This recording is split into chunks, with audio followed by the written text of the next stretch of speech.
మనకి ఎన్నో మూగజీవాలు కనిపిస్తూ ఉంటాయి.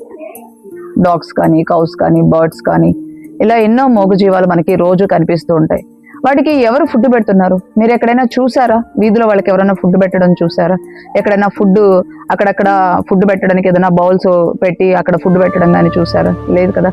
కనీసం చెత్త కూడా ఈ మధ్య చెత్తలో అయినా అవి ఏరుకొని తింటుంటాయి. చెత్త కూడా తీసేస్తున్నారు మున్సిపాలిటీ వాళ్ళు ఎప్పటికప్పుడు.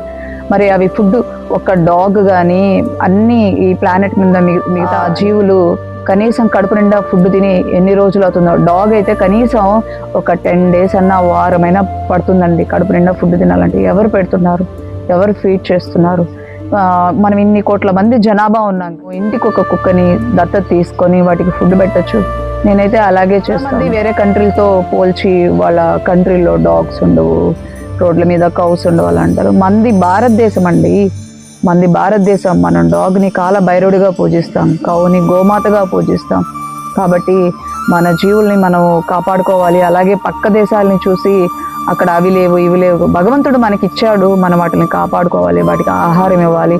అవి అరుస్తున్నాయి, రాత్రి పూట అరుస్తున్నాయి, కరుస్తున్నాయి అంటే ఎందుకు బాధ?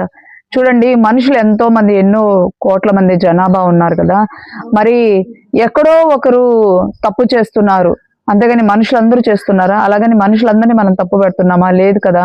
మరి కుక్కల్లో కూడా ఎక్కడో ఒక కుక్క కరిచిందనో ఏదో చేసిందని చెప్పి కుక్కలన్నిటినీ దూషించడం, వాటిని శిక్ష విధించడం ఎంతవరకు లాయల్టీగా ఉంటాయి, చాలా అన్కండిషనల్ లవ్తో ఉంటాయి. అస్సలు వాటి దగ్గర నుంచి మనం చాలా నేర్చుకోవచ్చు అనమాట. ఈ రోజు నుంచి ప్రయత్నిద్దాం, ఇంటికి ఒక కుక్కని దత్తత తీసుకొని. మీకు ఇంకో విషయం తెలుసా? మన కర్మలు తగ్గాలంటే ఒకటి జ్ఞానం, 2 ధనం సంపాదించుకోవడం వల్ల మన కర్మలు తగ్గుతాయి. అలాగే దానం చేయడం వల్ల, మూగజీవుల కడుపు నింపడం వల్ల కూడా మన కర్మలు తగ్గుతాయి అన్నమాట.